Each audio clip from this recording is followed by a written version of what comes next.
CAN 2021, le Sénégal a enfin récompensé football en Angleterre. Que reproche-t-on à Kurt Zouma? Et puis on termine par les JO Pékin 2022, Ayomu, Irano, en or, Chuan White sur au pied du podium. Plutôt notre invité est Henri Akodo, journaliste sportif togolais. Henri, bonjour, vous allez bien? Oui, je vais bien, Michel Samuel Takwa. On commence donc par la Coupe d'Afrique des Nations 2021, remportée par le Sénégal. Au finish, le Sénégal est récompensé après moult tentatives. Henri Akodo. Effectivement, c'est l'aboutissement d'un travail de longue haleine. Le Sénégal, grosse nation du football africain depuis des années, qui n'a jamais réussi, qui n'est jamais parvenu à pouvoir se hisser sur le toit de l'Afrique. Cette fois-ci, c'est fait. Le jour du 6 février 2022 restera jamais gravé dans la mémoire de tous les Sénégalais, de ces 16 millions de Sénégalais qui rêvaient depuis des lustres de pouvoir accrocher leur nom au panthéon du football africain. C'est fait avec ces lions de la Teranga qui ont été appliqués, qui ont été tout simplement concentrés, qui se sont donnés à cœur, qui bien évidemment se sont sacrifiés avec beaucoup d'engagement, beaucoup de détermination, beaucoup d'abnégation pour venir à bout de cette formation des pharaons d'Égypte, au bout du suspense dans les tirs au but, 4 buts à 3 pour les Lions sénégalais.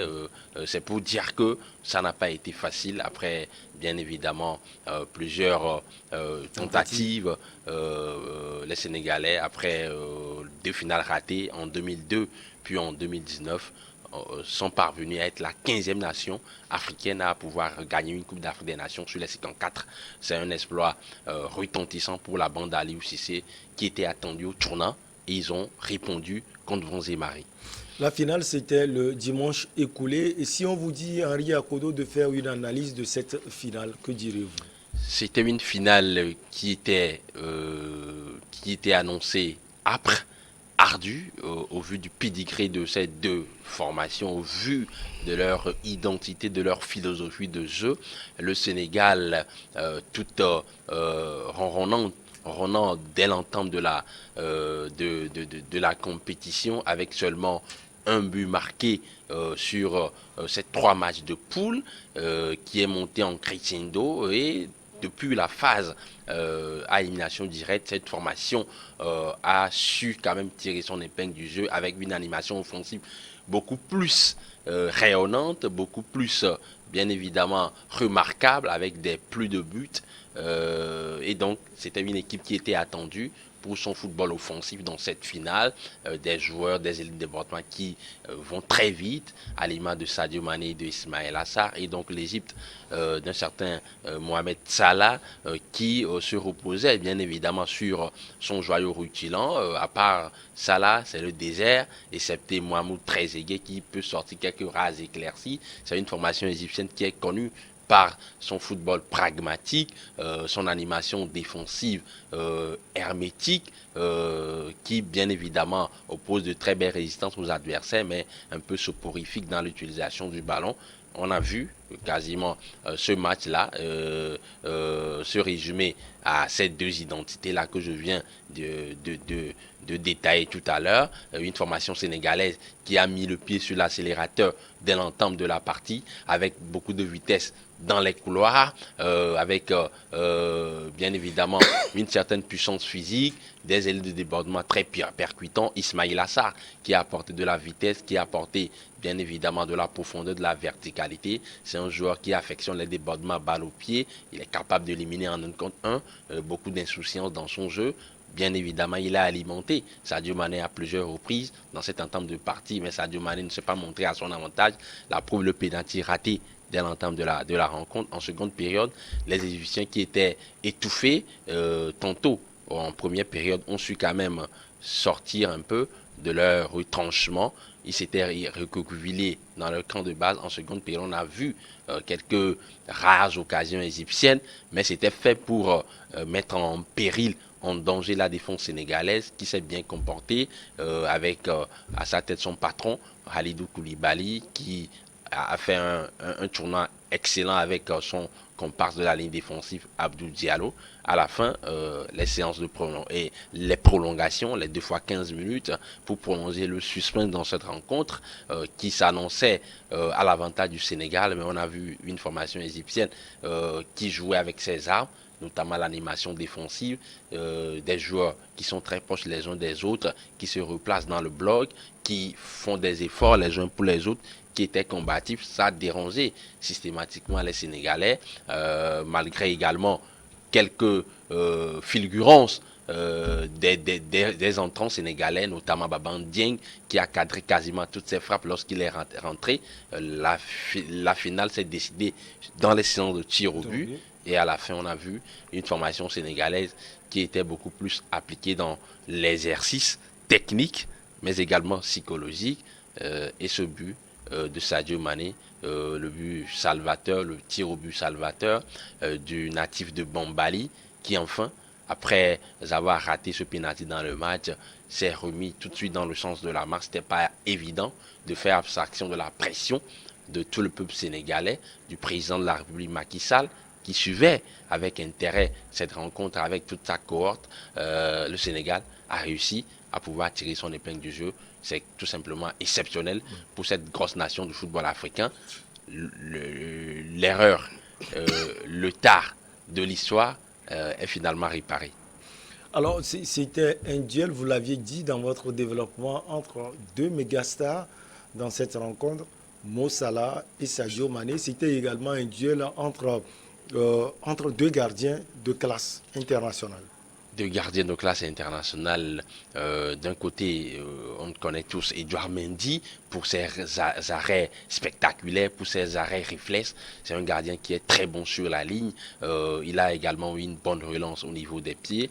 Longiligne gardien, d'ailleurs, meilleur gardien FIFA les best de la saison écoulée. Il n'a pas gagné il n'a pas été choisi comme le meilleur gardien au niveau du Ballon d'Or. Bien évidemment, c'était une décision injuste de la part du jury de France Football. Et en face, quand même, Gabaski qui n'était pas titulaire dès l'entame de cette compétition. Il a bénéficié de la blessure d'un certain El Senaou et il s'est illustré, il s'est montré à son avantage. Quel gardien, quelle force de caractère, quel courage. C'est tout simplement fabuleux. Il a tout montré. La capacité d'intimider ses adversaires par son regard, par son attitude, une certaine prestance dans l'agissement, dans ses arrêts. Il est phénoménal, tout simplement. C'était pas donné. Je pense que l'Égypte tient là le successeur d'El Senaou, le successeur de El Hadari. N'eût été bien évidemment le courage et l'abnégation de Sadio Mané, il allait encore une fois rater ce penalty. Il allait bien évidemment mettre en difficulté le Sénégal. Et je parle de Gabaski parce qu'il était parti du bon côté, mais finalement la frappe de Sadio Mané était beaucoup plus croisée.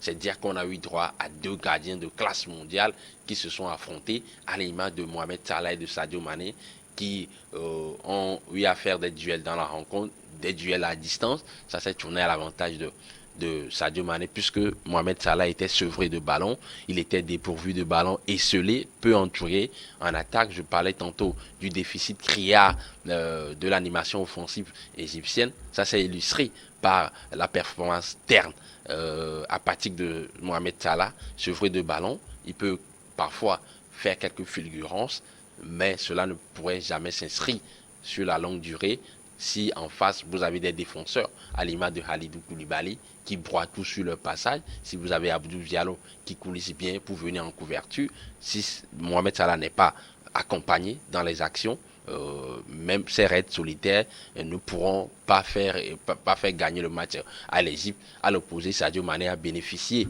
bien évidemment de l'apport de tous ses coéquipiers, des joueurs de classe mondiale, une constellation de bons joueurs, Idrissa Gana Gueye, Pape Gueye, Nampalys Mendy. Quel joueur, quelle activité ce joueur, on parle moins de lui, mais je pense que le parcours du Sénégal, la réussite du Sénégal dans cette compétition est liée intrinsèquement à la personne d'un certain Nampalys Mendy, le joueur de Leicester de 29 ans, qui avait refusé avant de porter les couleurs du Sénégal parce qu'il avait en ligne de mire la sélection de l'équipe de France. Il s'est ravisé finalement. Il a porté le maillot sénégalais. Aujourd'hui, il est champion d'Afrique. Il a abattu un travail monstrueux dans l'ombre, dans l'agressivité, dans la combativité, dans la récupération. Il ratisse des ballons. Il est très bon au niveau de la relance. C'est dire également que cette réussite sénégalaise n'est pas seulement due au fait, n'est pas seulement le couronnement, bien évidemment, de la formation sénégalaise. Oui, il faut saluer, primo, la formation sénégalaise, ce couronnement sénégalais, bien évidemment, c'est lié intrinsèquement, c'est le réceptacle de tout le travail qui a été abattu en amont sur un certain nombre de durées, sur la dernière décennie, avec une administration exceptionnelle, une administration de cadres, bien évidemment compétents, à l'image d'un certain maître Augustin Senghor, qui incarne la stabilité au niveau de la gestion administrative du football sénégalais. Depuis des années, il est là, il travaille dans l'ombre, une politique sportive bien définie, bien cohérente, bien consistante, avec une formation parfaite, quasiment, des joueurs, des plus de joueurs qui sortent des centres de formation chaque fin de saison pour aller intégrer des grands clubs européens. Pape Matar, 18 ans, Metz aujourd'hui, transfuse au niveau de Tottenham. Il va rejoindre Tottenham la saison prochaine. Sadio Mané en est la preuve. Idrissa Gana Gueye, Génération Foot, Baban Dieng, également Diambas.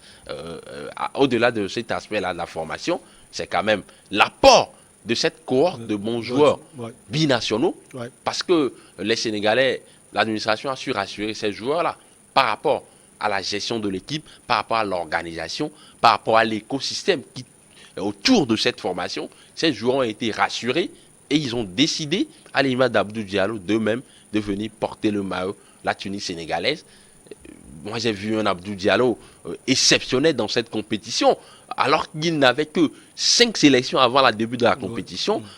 Il a joué un rôle de cadre, de leader. Quel charisme ce joueur! Je me souviens de son discours à la fin de la rencontre face à la Guinée 80 en quart de finale, où il interpellait ses camarades. Non, ce n'est pas encore fini. L'objectif, c'est d'aller jusqu'au bout. On a un jour de récupération que le Burkina Faso. Il faut se concentrer sur la rencontre à venir parce que ça sera plus dur. L'essentiel, c'est d'aller jusqu'au bout. Il a marqué un but exceptionnel face au Burkina Faso en demi-finale. C'est dire qu'aujourd'hui, les Sénégalais, ils méritaient largement de pouvoir gagner cette compétition parce que sur les dernières années, c'est la meilleure sélection africaine sur le papier. Mais le problème, ils n'ont jamais réussi à convaincre. Finalement, ils ont su matérialiser tout le bien qu'on pense d'eux. J'ai été un peu long, mais ça en valait le coup, bien évidemment, parce que c'est le fruit d'un travail méticuleux, minutieux, qui a été opéré au niveau du Sénégal.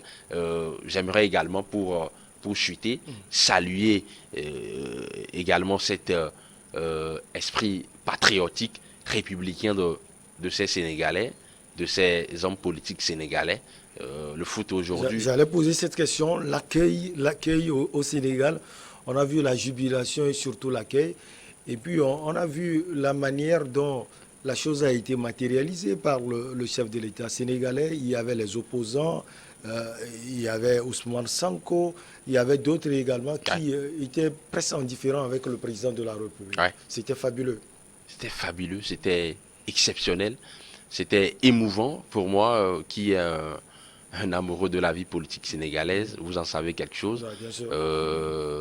Franchement, le football est un élément fédérateur, est un élément qui cimente la société, qui l'aurait cru en fait, qui l'aurait cru. On parle souvent du génie sénégalais, mais je pense que le génie sénégalais qui a permis à ce que Macky Sall et ses opposants politiques, qui n'étaient pas en odeur de sainteté, Ousmane Sanko, Barthélémy Diaz, pour ne citer que ceux-là, bien évidemment, le contexte, les contingences des derniers moments ne présageaient pas une certaine rencontre entre ces hommes politiques, mais les lions sénégalais ont agi, bien évidemment, de façon positive avec cette victoire-là qu'ils ont su arracher. Ils ont permis, ils ont provoqué, bien évidemment, le déclic. Et ces hommes politiques se sont réunis le temps d'un soir autour, bien évidemment, de ces lions, de ce patrimoine national pour parler du Sénégal qui est sorti grand dans cette, bien évidemment,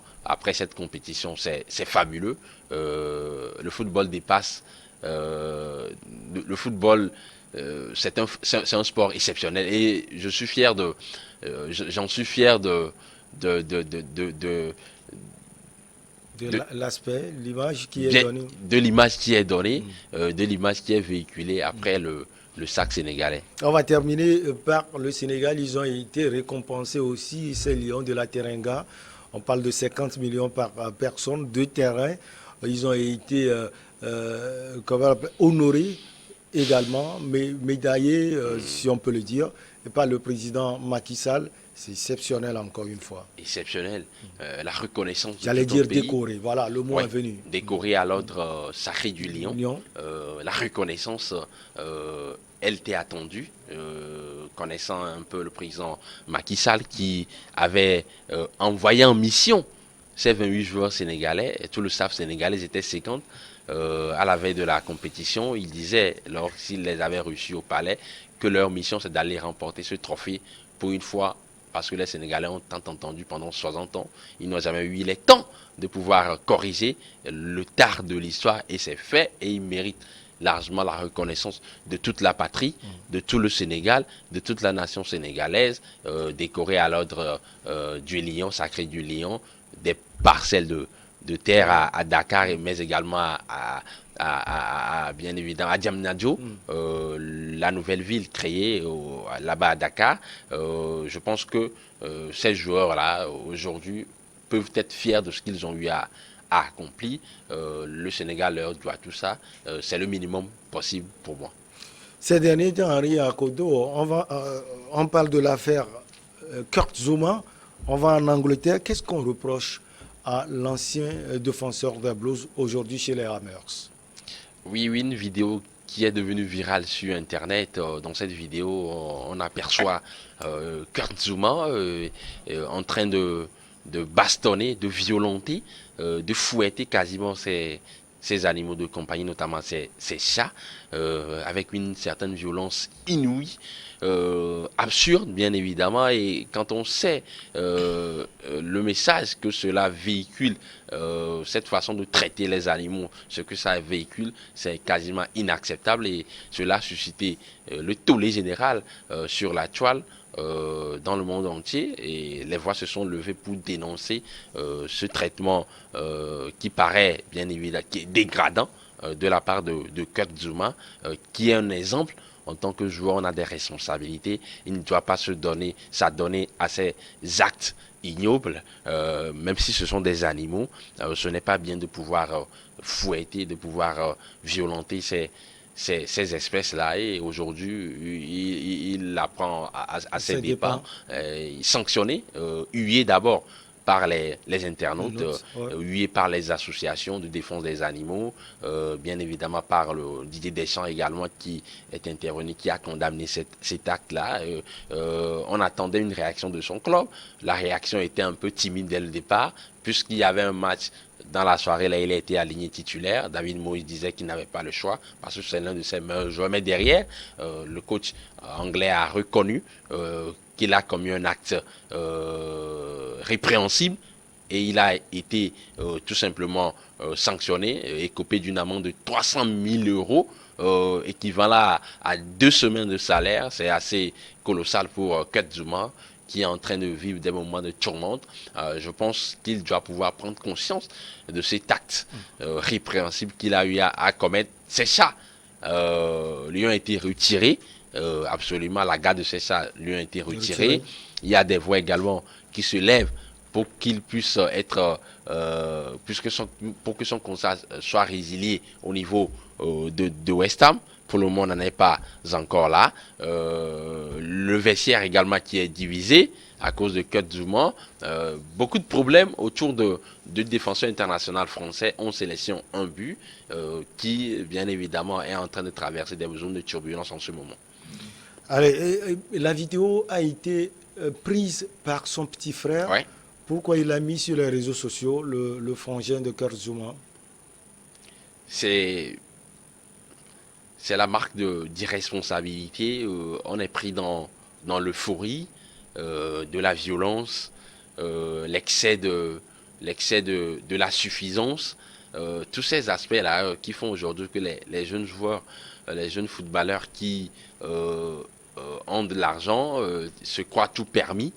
Ce sont des choses monnaie courante aujourd'hui où on exhibe la vie privée sur la toile, sur les réseaux sociaux, et il n'a pas résisté à cette tentation-là. Et, finalement, Et ça coûte à ça coûte à grand frère. son grand frère. Même, il est en train de payer également le prix fort parce qu'il a été tout simplement, bien évidemment, on a résilié son contrat au niveau de son club. Il joue en 5e division en Angleterre, même si c'est pas le même niveau que son frère. Je pense que ce sera c'est un coup dur pour lui également. C'est ce qu'est devenu le monde aujourd'hui. On a de l'argent, on a les moyens, on se croit tout permis en tant que footballeur, en tant que sportif. Alors qu'on devrait, bien évidemment, renvoyer une image, une bonne image, des messages positifs, parce on incarne des valeurs, parce qu'on est très suivi, on s'adonne à ces gens d'erreur, à ces gens d'attitude, et ce n'est pas très méchant si on est sanctionné. Quelle était la faute de ces animaux, ces chats? Sincèrement, il n'y a pas d'informations Ils ont précises fait quoi? là-dessus. Même si ces chats commettent des bévues, des bêtises, il ne reste, ce sont des animaux. Ils ont besoin d'un minimum de protection. Vous savez très bien qu'aujourd'hui, si les animaux, je ne suis pas écologiste, Ouais. vous l'êtes bien évidemment avec votre association. Ouais, bien sûr. C'est pas le temps de balayer tout ici. Ouais.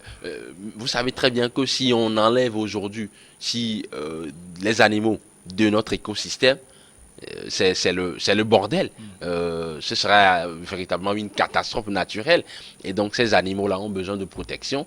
Le fait de pouvoir les violenter, ce n'est pas une bonne chose. Allez, on va finir avec les Jeux olympiques de Tokyo, les Jeux d'hiver, bien sûr. Ayumu Hirano, c'est un japonais Ouais. et un or. Le snowboarder à hauteur d'une prestation exceptionnelle, il est dans une forme astrale et il a tout raflé sur son passage lors de ces Jeux d'hiver actuellement à Pékin ce vendredi.